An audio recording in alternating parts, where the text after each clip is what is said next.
Hello there. Welcome to whatever we're calling this show.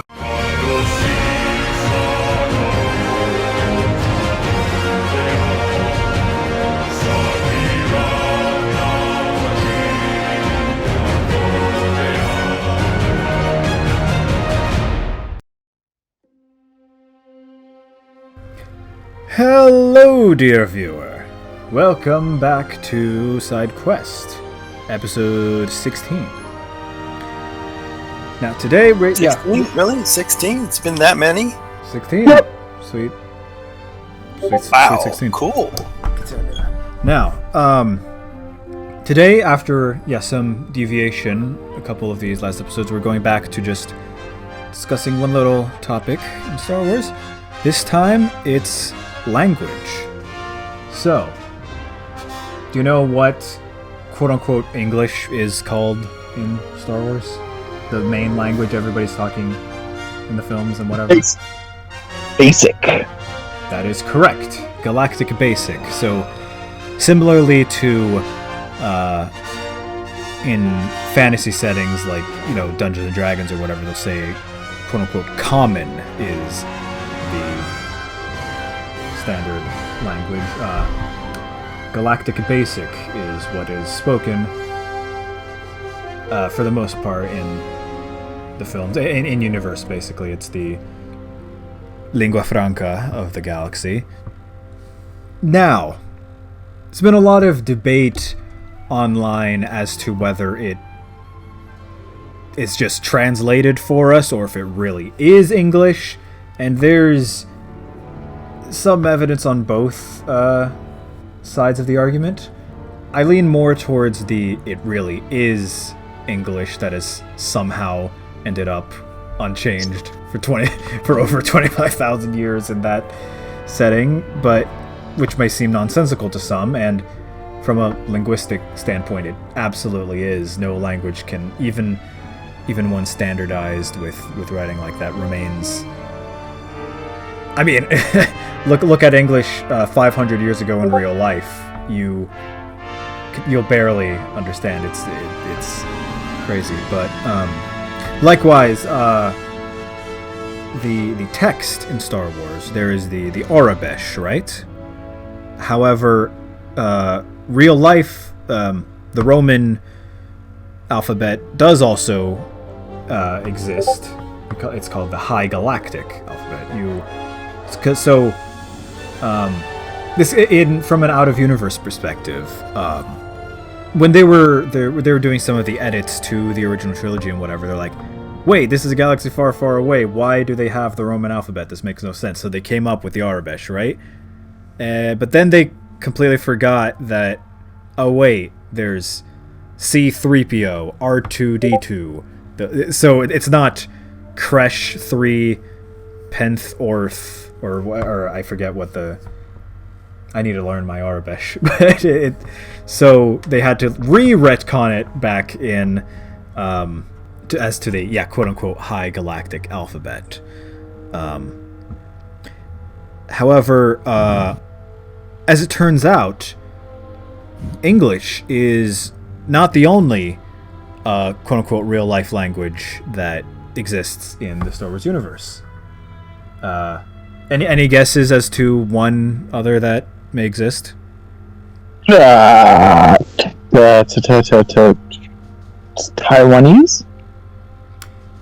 Taiwanese is not a language. There is Mandarin, but no. Wait, Thai is not a language? Wait, Thai is not a language? Thai is a language, but that's from Thailand, not Taiwan. Whatever. I am so under-traveled. Mr. has gone over the world. And not jealous of you. Not jealous of you at all. But is it Thai? Is it Thai? No. It is so there is Greek, because think about it. There's Delta Squad, the Lambda class shuttles. So all of those are Greek letters. So, gosh darn it. Sorry, what?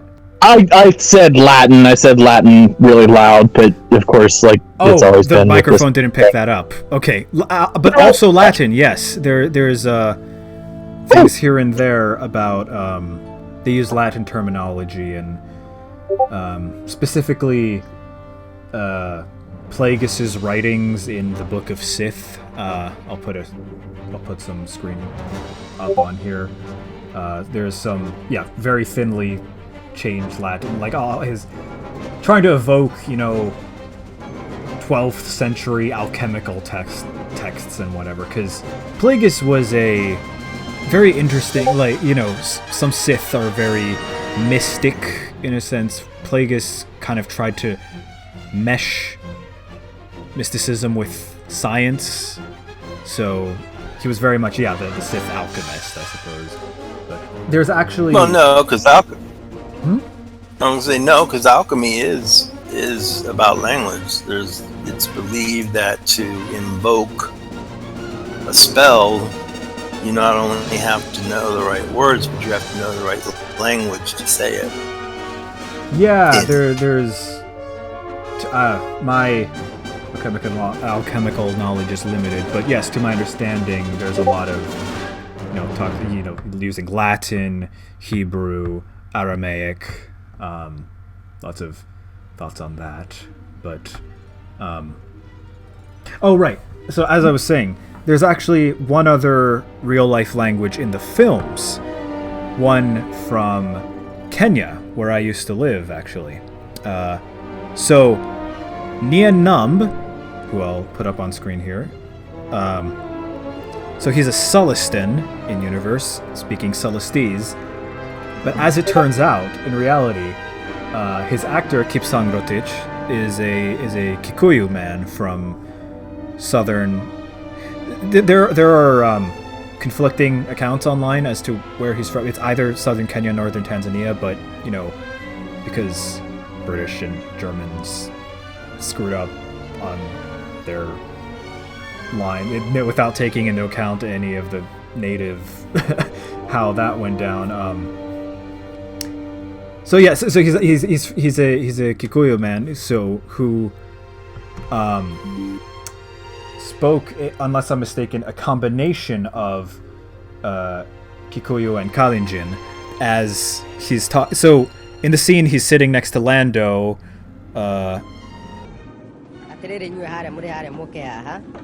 Don't worry, my friend's down there. He'll have that shield down on time. They're apparently in theaters in 1983 when Return of the Jedi released there. It caused a lot of confusion. He's like, wait, what? This guy, why is this guy speaking? So he's actually talking about like something. Oh, there are 30 elephants trampling my flowers or something like that. It's like he's in the middle of this space battle talking about elephants. It's like, what? Okay. I find that hilarious. And in a non-film source, the Nelvanians in the 2003 Clone Wars series, they are actually speaking Hungarian.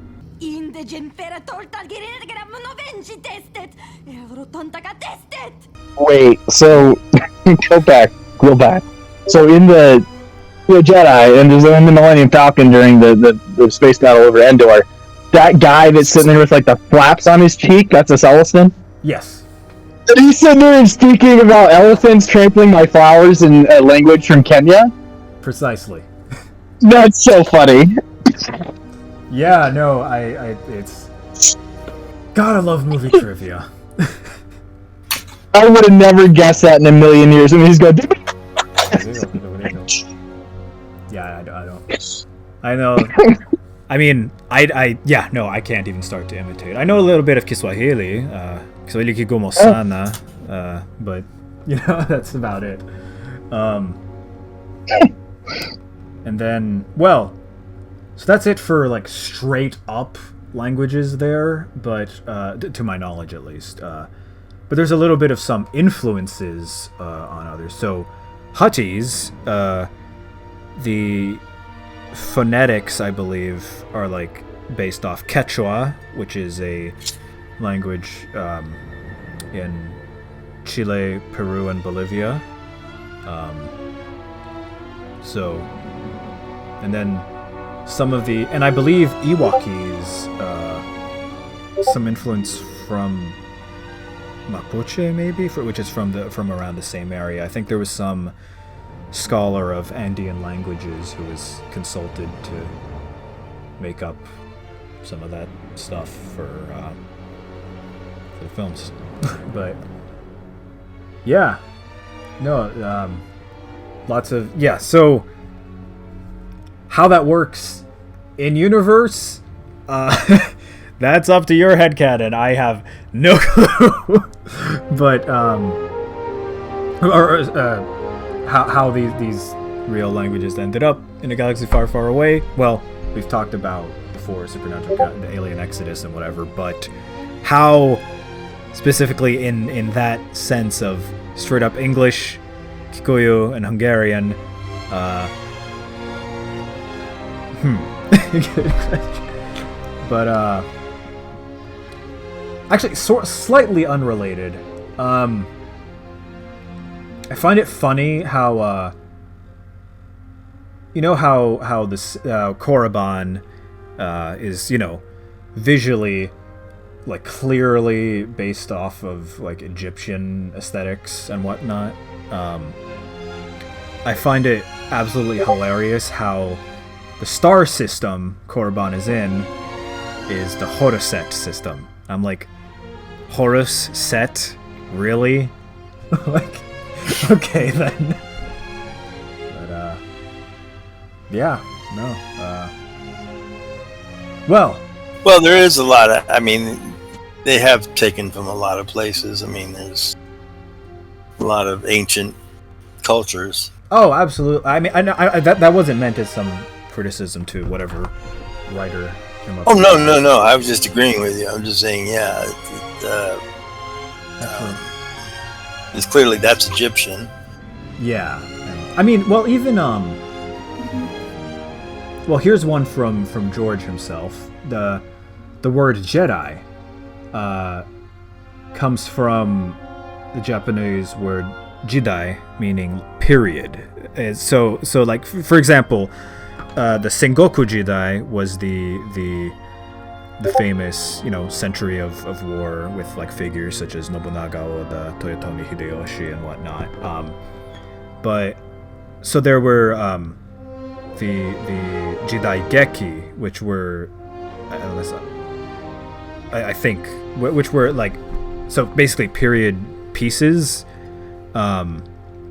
So that's where like the you know, in Japanese theater, and you know, of course, Akira Kurosawa was a massive influence on George. So a lot of Japanese stuff in Star Wars in general, really.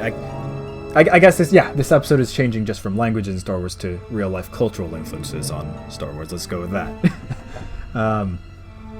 So yeah, no. Well, I'm actually working on a video of my own on some East Asian philosophical influences on Star Wars, but keep an eye out on my channel, plugging shamelessly.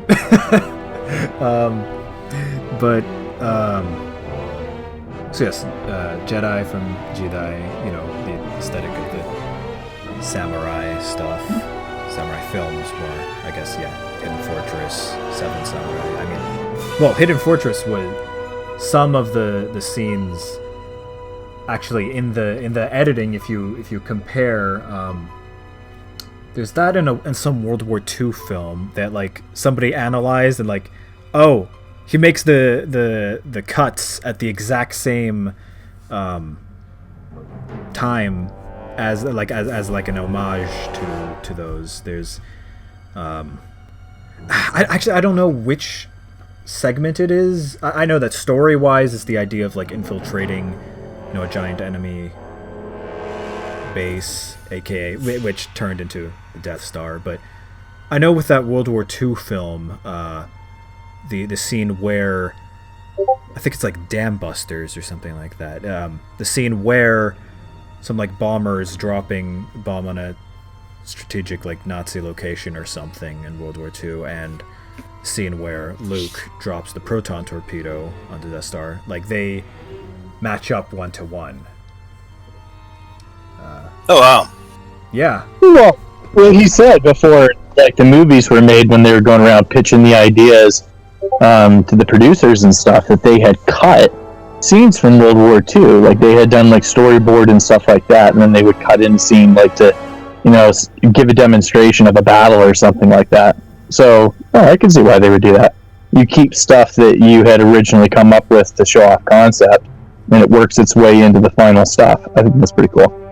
Yeah, no, that's something I find interesting. Like, people go like, oh, there's no such thing as originality anymore, but like, has there really been for the last like 3,000 years? Everything is at least in part derived from something else. Like, with Star Wars, which revolutionized cinema, that was a massive mashup of George's, he loved Flash Gordon growing up, so he took from that, he took from the Kurosawa films, he took from the World War II footage, he like did stuff like in film school, I believe. Just mash all that together and it made something beautiful. So, well, anybody discouraged in real life about your stuff being derivative or unoriginal, you just gotta mash up from several separate things and it'll be original enough. As famously quoted once, there's nothing new under the sun. And then on top of that, George said it himself. He said it doesn't matter what you do, what kind of profession you choose. In theory, you steep yourself in whatever you're aspiring to be. And so it takes hold of you and it imprints you and all that kind of stuff. And then it also shapes the decisions that you make and choices you make in art and, all that kind of stuff, which he says art is just technology.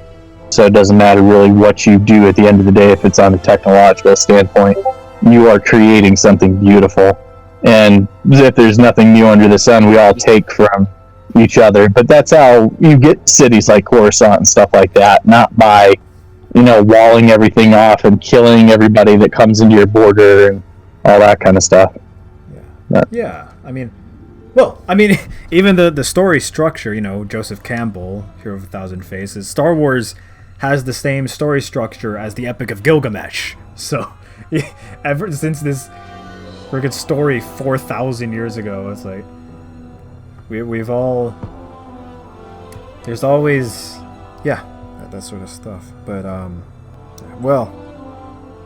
it's fascinating to think about.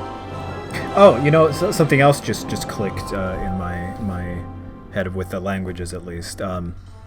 Tatooine is based off a actual place in Tunisia where they filmed the scenes for Tatooine. It's Tatooine. There's something French in that, even though it would be like not technically Arabic, but like Bedouin or Tuareg or something along those lines, but spelled different. Just use what's in front of you. Exactly. If you know where to look, the galaxy far, far away isn't all that far, far away. That's a good way to say it. Here's the question, and then we have to do our question out of nowhere, but here's something to tie back along in with the language stuff. So in like C.S. Lewis, like in his writings and stuff like that about Narnia, there's a deep magic behind everything.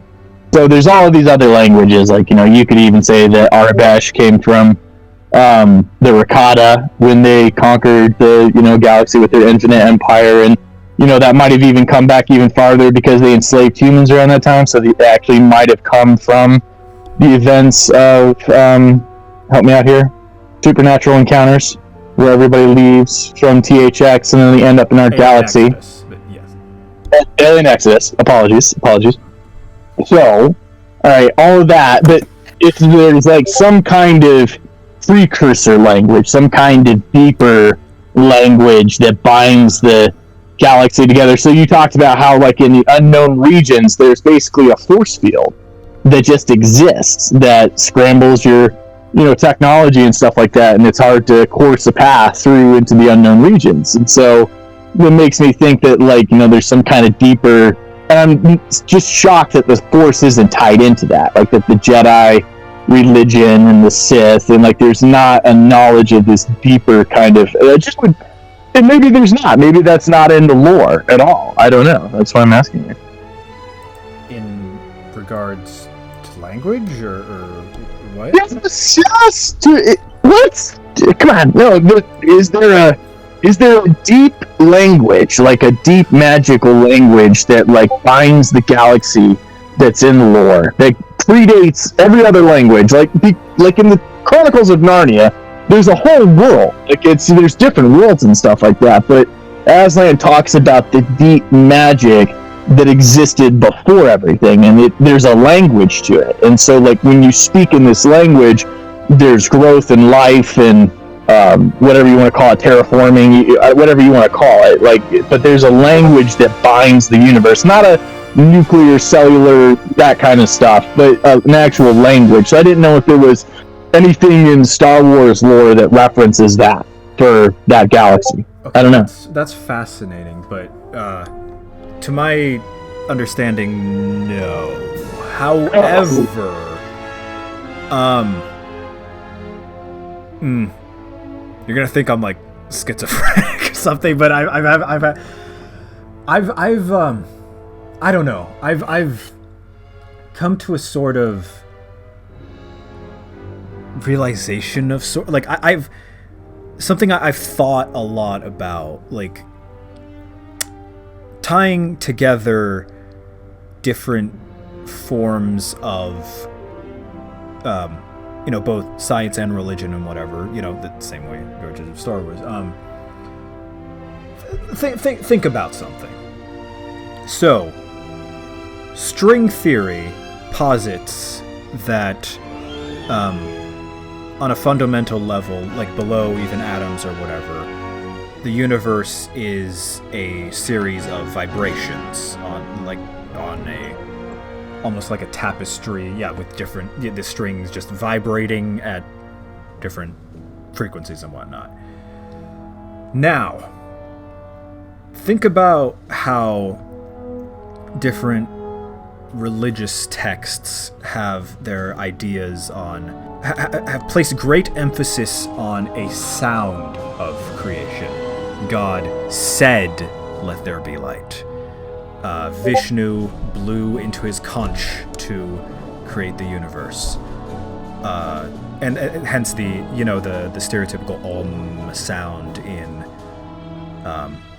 various meditations, because there's a lot of overlap between Hindu and Buddhism and Taoism and whatnot.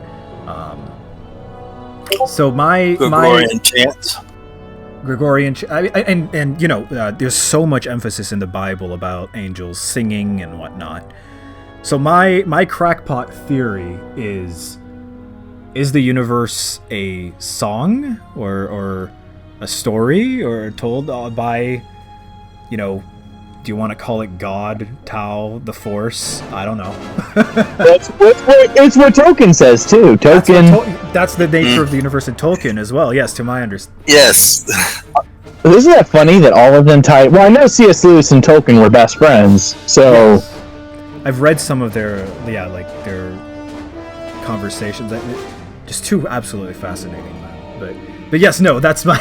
I was planning on making of that on my own, but yes, that's my crackpot theory on the nature of the universe. I love it. I love that. Cut me off to a mental institution. No. I mean, but see, that's what people reach for every day. You're like, there's got to be something else outside of me driving to work to make money to feed an industry that doesn't respect me, and then I'm gonna die, and then it may not be worth it at the end. There's got to be something. Let's say you reach for the magic that's there, and if you dig deep enough and you're willing to actually consider it, and then actually go do some real research, don't just believe the first crazy thing. But there's lots of magic that you can kind of piece together, and if not, I don't know, but I love what you said. I thought that was brilliant. I thank you. Yeah, no, I've just been doing a lot of reading of all that sort of thing. That's my conclusion on the nature of the universe. So yes, maybe that is the language of the Force or whatever.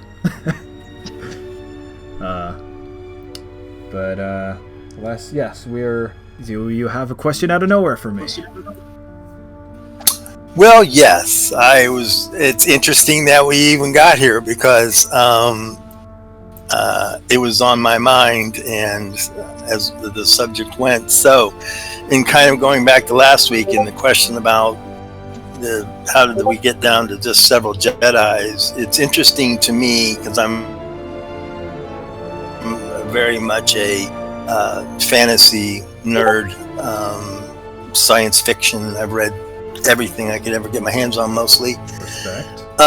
It's always interesting to me that in these realms, these places that these people so wondrously create, there usually always comes down to one thing, one event. In Tolkien, it was one ring to rule them all, one ring to find them, one ring to bind them all, and one in darkness bind them.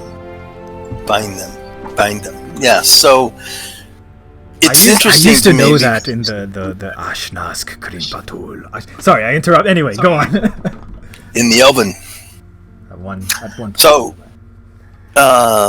it's just interesting to me. What do you think about that? What do you think about the idea that perhaps on a larger scale, through all of these different messages, through all of these different religions, all these different storytellers, all these fantastic Native American and Native Aborigine and other storytellers, they always talk about the usually the one who's let's say good, and then the one who's bad, or there's something bad that they must unite to fight. What do you think about that in relation to Star Wars, and how much do you think that played a role in George's thinking in the creation of, let's say, the first three films? Well, in the end, I guess it as we were talking about before, it all comes back to that same story structure that, that of which the oldest example we know of is, the story of Gilgamesh, from the Sumerian, wait, was it Akkadian or some Mesopotamian civilization? Babylon, maybe? I don't know. But to quote George, it's like poetry. It rhymes.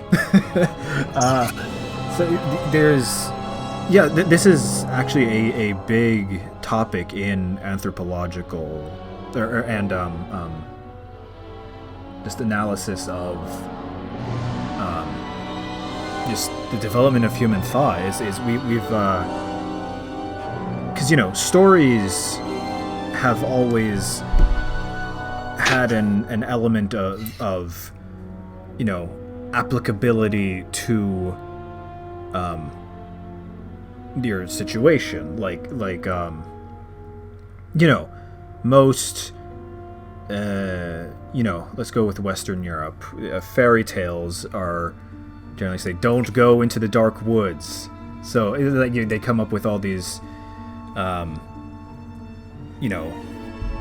monsters, because if a kid went out into the woods, they'd probably die.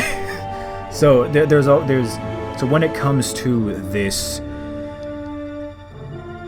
I guess the sense of climactic conflict of good and evil, I guess that might just tie into a big part of the human psyche of be it Gilgamesh and Enkidu, or Tiamat versus Apsu, or Thor versus Jormungandr, Izanami versus I'm confusing my, but it's there is you're or Luke Skywalker versus the Emperor. There very much is this. You are on the nose on this form of mythological connection in storytelling. But alas, that's all I've got for now. We're quite over time. Anything else on you guys' minds, or? No, thank you very much as always, Raptor. Always a pleasure to talk to you, my guys. Well, and thank you, dear viewer, for joining us. I quite enjoyed this episode, and I hope you did. So, until next time, may the Force be with you. Always.